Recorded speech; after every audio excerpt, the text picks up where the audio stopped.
दोस्तों, अगर हम कोई भी काम करते हैं तो हमें ऊर्जा की बहुत ज्यादा जरूरत होती है। आप महसूस भी किए होंगे कि जब आप बीमार होते हैं तो आपकी ऊर्जा बहुत ही कम हो जाती है और आप चाह करके भी कोई काम नहीं कर पाते हैं। आप दिन रात बिस्तर पर ही लेटे रहते हैं और आपका बिस्तर पर से उठने का मन ही नहीं करता। और अगर आपकी ऊर्जा कम है तो आप पढ़ाई भी करेंगे तो आपको बहुत ही जल्दी नींद भी आ जाएगी। आपका पढ़ने लिखने का मन बिल्कुल भी नहीं करेगा और किसी भी कार्य में भी आपका मन नहीं लगेगा। आपको बहुत ही जल्दी थकावट लग जाएगी। इसलिए शरीर में ऊर्जा का होना बहुत ज्यादा जरूरी होता है। जिस इंसान के शरीर में जितनी अच्छी ऊर्जा होती है वह उतना ही चुस्त, दुरुस्त और फुर्तीला होता है। उसका शरीर उतना ही अच्छे तरीके से काम करता है।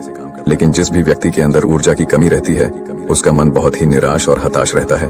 वह चिंताओं में डूबा रहता है। उसका कोई भी काम करने का मन ही नहीं करता और उसे तमाम तरह की बीमारियां जकड़ लेती हैं। इसलिए शरीर में ऊर्जा का होना अति आवश्यक है।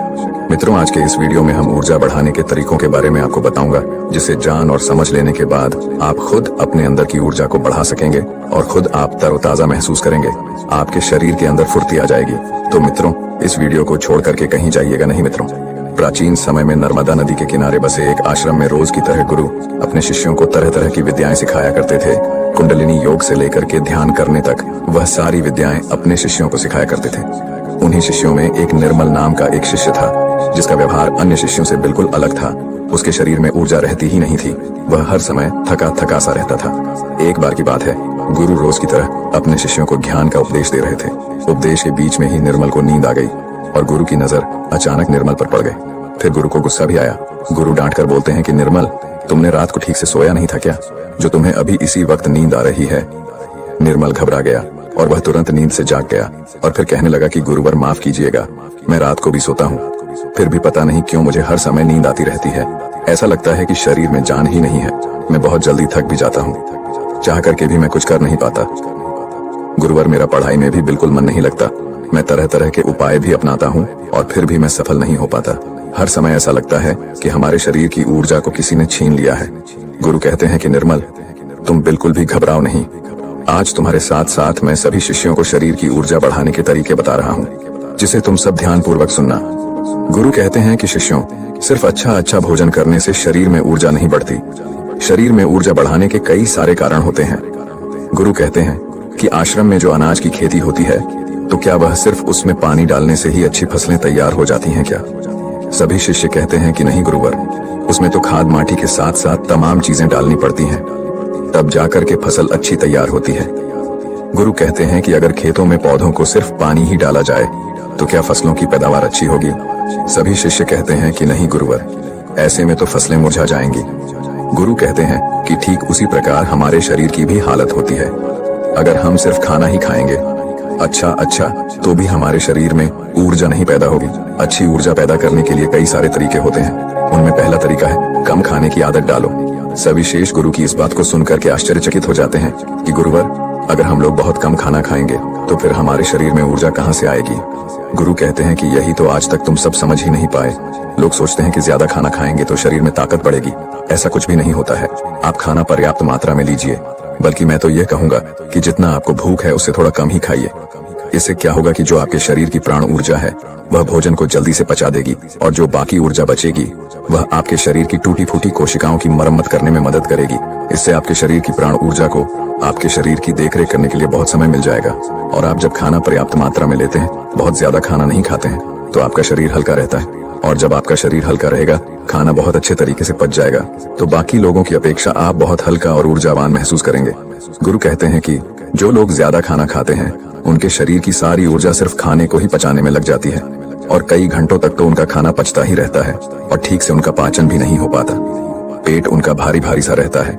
लेकिन जो व्यक्ति कम खाते हैं उनका पाचन बहुत ही जल्दी हो जाता है और फिर बचे हुई प्राण ऊर्जा शरीर की टूटी फूटी कोशिकाओं की मरम्मत करती रहती है। ऐसे लोग बहुत ही ऊर्जावान महसूस करते हैं। तुमने अजगर को तो देखा ही होगा। अजगर खाना खाने के बाद कई घंटों तक या यूं कहें कि कई दिनों तक यूं ही अस्वस्थ पड़ा रहता है। उसके शरीर की फुर्ती ही चली जाती है। ऐसे ही हम सबके साथ होता है। अगर हम ज्यादा खाना खाएंगे तो हमारे शरीर की सारी प्राण ऊर्जा पूरे दिन रात सिर्फ उस खाने को पचाने में लगी रहेगी। लेकिन अगर हम खाना पर्याप्त मात्रा में खाते हैं या जितना हमारी भूख है उससे कम खाते हैं तो हमारे शरीर की बची हुई प्राण ऊर्जा हमारे शरीर की टूटी फूटी कोशिकाओं की मरम्मत करने में लग जाती है। गुरु कहते हैं कि पहले तो तुम सब यह करो कि जितना तुम्हें भूख है उससे थोड़ा कम खाओ और आज से ही इस रहस्यमयी तरीके को अपनाना शुरू कर दो। इसका असर तुम्हें एक हफ्ते में दिखने लगेगा। गुरु कहते हैं कि दूसरी बात जो तुम सबको याद रखनी है हमेशा ऊर्जावान बने रहने के लिए, वह ये है कि पौष्टिक भोजन खाओ। गुरु कहते हैं कि अधिकतर लोग तो सिर्फ पेट भरने के लिए खाना खाते हैं। उन्हें लगता है कि उनका पेट बस भर जाए तो सब ठीक हो जाएगा, तो ऐसा बिल्कुल भी नहीं होता है। आपके शरीर को विभिन्न प्रकार के विटामिन की जरूरत होती है। अगर आपके शरीर को पर्याप्त मात्रा में विटामिन नहीं मिलेगा तो धीरे धीरे आपका शरीर कमजोर पड़ने लगेगा। मान लीजिए कि आपके शरीर में विटामिन ए की कमी रहती है तो आपको रतौंधी रोग हो सकता है। अगर आप अपने खाने में कैल्शियम की मात्रा नहीं लेते हैं तो इससे आपकी हड्डियां कमजोर हो जाएंगी और उनमें दर्द भी हो सकता है। हड्डियों को मजबूत करने के लिए सबसे अच्छा तरीका है कि आप दूध का सेवन करें और आप थोड़ा समय धूप में जरूर बिताएं। इससे क्या होगा कि विटामिन डी धूप में त्वचा के नीचे पर्याप्त मात्रा में बन जाएगी। सूर्य के प्रकाश में ही विटामिन डी का निर्माण होता है और उसका निर्माण आपकी त्वचा के नीचे होता है, जो आपके शरीर की हड्डियों को मजबूत बनाने में अति आवश्यक होता है। इससे आपकी त्वचा की चमक भी बढ़ती है और आप तंदुरुस्त भी रहेंगे। गुरु कहते हैं कि खाने में अच्छा और पौष्टिक भोजन लो और जितना ज्यादा हो सके प्राकृतिक भोजन खाओ, उससे तुम्हारा मन शांत रहेगा। गुरु कहते हैं कि शिष्य हमेशा ऊर्जावान बने रहने का तीसरा तरीका है व्यायाम करने की और ध्यान करने की आदत डालो। शिष्य कहने लगे, गुरुवर, ये तो हम प्रतिदिन करते हैं, इसमें कौन सी बड़ी बात है, ये तो सभी करते हैं। तभी फिर गुरु कहते हैं कि हाँ, बात तुम्हारी सही है, लेकिन अगर व्यायाम को और ध्यान को एक निश्चित समय पर ना किया जाए, जब मन में आया तब कर लिए, तो ऐसे करने से कोई मतलब नहीं होता है, बल्कि उसका शरीर पर बुरा असर तुम्हें देखने को मिलेगा। इसलिए सबसे ज्यादा जरूरी यह है कि व्यायाम और ध्यान को एक निश्चित समय में करो। गुरु कहते हैं कि प्रातः के समय व्यायाम शुरू करो, फिर होगा क्या कि तुम्हारे शरीर की ऊर्जा बढ़ने लगेगी और तुम्हारे शरीर में फुर्ती भी आने लगेगी, क्योंकि व्यायाम करने से शरीर के सभी अंग मजबूत होते हैं और उनके कार्य करने की क्षमता भी बढ़ती है। तो इससे तुम दिन में काफी समय तक ऊर्जा से भरे रहोगे। ऊर्जावान महसूस करोगे। जब धीरे धीरे ऊर्जा घटने लगेगी तो फिर अगला दिन आ जाएगा, तो तुम अगले दिन ठीक उसी समय पर व्यायाम करना, तुम्हारा शरीर ऊर्जा से भरा रहेगा। लेकिन सबसे ज्यादा जरूरी यह है कि व्यायाम और ध्यान को एक निश्चित समय पर करना, तभी इसका प्रभाव तुम्हें देखने को मिलेगा। और प्रतिदिन तुम सुबह और रात को जब सोने जाओ तो ध्यान में लीन हो जाओ। ध्यान की ताकत बहुत ही ज्यादा बड़ी होती है। ध्यान से तुम खुद के मन और मस्तिष्क को काबू में कर सकते हो। ध्यान से तुम्हारे शरीर की प्रक्रिया अच्छे तरीके से चलेगी। ध्यान में बहुत ताकत होती है। तुम सुबह और ध्यान की गहराइयों में जरूर जाना। गुरु कहते हैं कि शिष्यों, चौथा उपाय है अपने शरीर की ऊर्जा बढ़ाने का। वह यह है कि तुम्हें चिंता को अपने वश में करना होगा। गुरु कहते हैं कि शिष्यों, अभी तुम सब बच्चे हो, अभी तुम सबको उतनी फिक्र नहीं है, लेकिन जब तुम धीरे धीरे बड़े होने लगोगे तो तुम्हारे ऊपर भी जिम्मेदारियों का बोझ आएगा, तो तुम्हारे ऊपर तमाम कामों का बोझ रहेगा। मैं यह नहीं कह रहा हूँ कि तुम चिंता से हमेशा के लिए मुक्त हो सकते हो, लेकिन हाँ, अगर तुम समझकर चलो कि चिंता को कैसे रोका जाए, उसे कैसे अपने से दूर रखना है, उसे खुद पर हावी नहीं होने देना है, तो तुम बहुत ही समझदार व्यक्ति कहलाओगे। क्योंकि चिंता ही एक ऐसी बीमारी है जो तुम्हारे शरीर को हर वक्त जलाती रहती है। जो व्यक्ति जितना गहराई से और जितना अंदर से चिंता करता है, वह बहुत ही ज्यादा परेशान रहता है। उसके शरीर की ऊर्जा को चिंता खुद छीन लेती है, और जिसके जीवन में चिंता ज्यादा है वह मानसिक रूप से भी बीमार रहता है। इसलिए तुम सबको चिंता पर काबू पाना होगा। चिंता करने से न तो हमारा भविष्य बदलता है और न ही हमारा भूतकाल। चिंता सिर्फ और सिर्फ हमारे शरीर को हमसे छीन ले जाती है, हमारे सुख चैन को हमसे छीन ले जाती है। इसलिए जिस चीज को लेकर तुम्हें चिंता हो रही है, एक बार गौर से ध्यान में बैठ करके उसे देखने की कोशिश करो कि क्या वाकई में वह बात चिंता करने लायक है कि या नहीं। तब तुम पाओगे कि तुम 70 से 80% तो चिंता बेफजूल की बातों को लेकर के सोच रहे हो, जिनका कि वास्तव में कोई मतलब नहीं है। जिस भी बात को तुम जितना ज्यादा पकड़ कर रखोगे, वह बात तुम्हें बहुत ही ज्यादा सताएगी।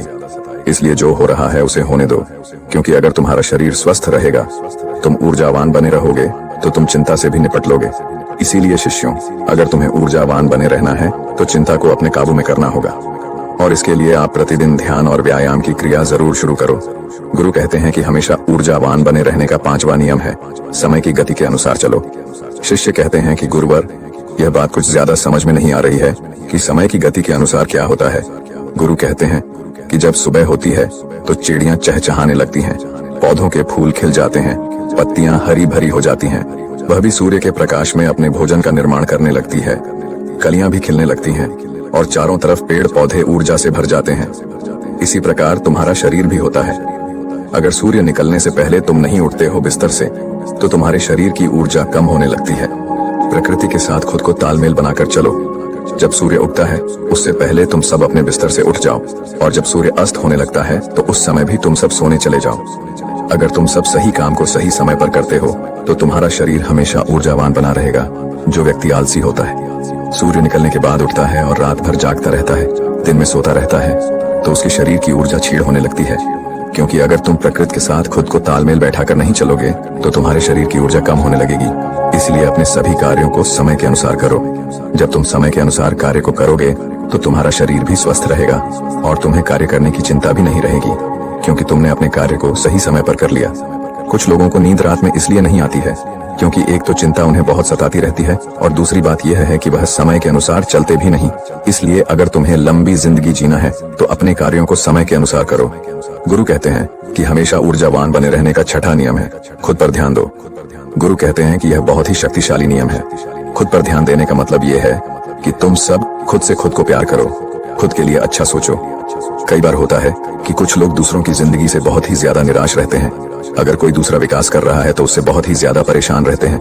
उससे उनके अंदर जलन की भावना उत्पन्न होने लगती है, और जो व्यक्ति दूसरों के विकास से दुखी रहता है तो उसके अंदर जलन की भावना पैदा हो जाती है।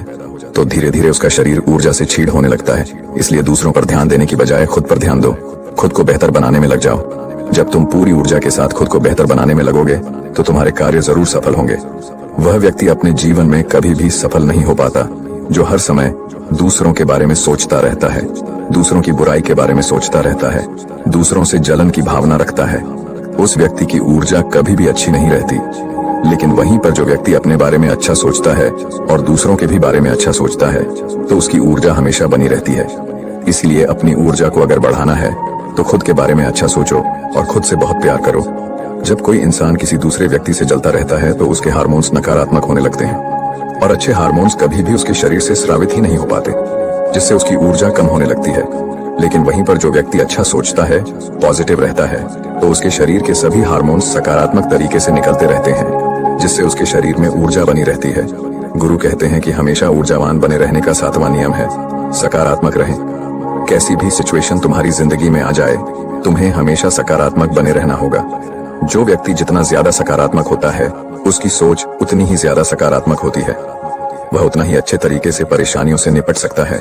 लेकिन जिसके दिमाग में हमेशा नकारात्मक बातें ही भरी रहती हैं, वह नकारात्मक बातें ही सोचता रहता है, तो उसकी ऊर्जा लगातार नीचे की तरफ बहती रहती है, जिससे उसके शरीर की ऊर्जा धीरे धीरे क्षीण होने लगती है। लेकिन जिस भी व्यक्ति के अंदर सकारात्मक भावनाएं पैदा होती हैं, सकारात्मक बातें वह सोचता है, तो उसके अंदर की ऊर्जा ऊपर की तरफ बहती है। और जब ऊर्जा ऊपर की तरफ बहती है तो वह किसी भी कार्य पर, किसी भी तत्व पर बहुत ही अच्छे तरीके से सोच पाता है। और जब वह किसी कार्य को करता है तो उसमें वह सफल जरूर होता है। इसीलिए शिष्यों, हमेशा सकारात्मक बने रहना बहुत ज्यादा जरूरी होता है। जरूरी नहीं कि हर पल आप सकारात्मक ही रहे, लेकिन अगर आपकी सोच सकारात्मक है तो आप तमाम तरह की मुश्किलों से पार पा सकते हैं, मुश्किलों को अपनी जिंदगी से हरा सकते हैं। इसीलिए सकारात्मक सोच के साथ आगे बढ़ने का प्रयास जरूर करो। गुरु कहते हैं कि शिष्यों, यह 7 नियम अगर तुम सब अपना लेते हो तो तुम्हारे शरीर की ऊर्जा कभी भी कम नहीं होगी। हमेशा तुम ऊर्जावान बने रहोगे और निर्मल। तुम तो मेरी ये 7 बातें आज से ही अपनाना शुरू करो, और अभी से, ताकि तुम्हारे शरीर की ऊर्जा ऊपर की तरफ बहे और तुम सकारात्मक सोच सको। जब तुम्हारे शरीर की ऊर्जा ऊपर की तरफ बहेगी तो तुम्हें नींद भी समय पर आएगी। हर पल तुम्हें नींद नहीं आएगी और तुम्हारा शरीर ऊर्जा से भरा रहेगा।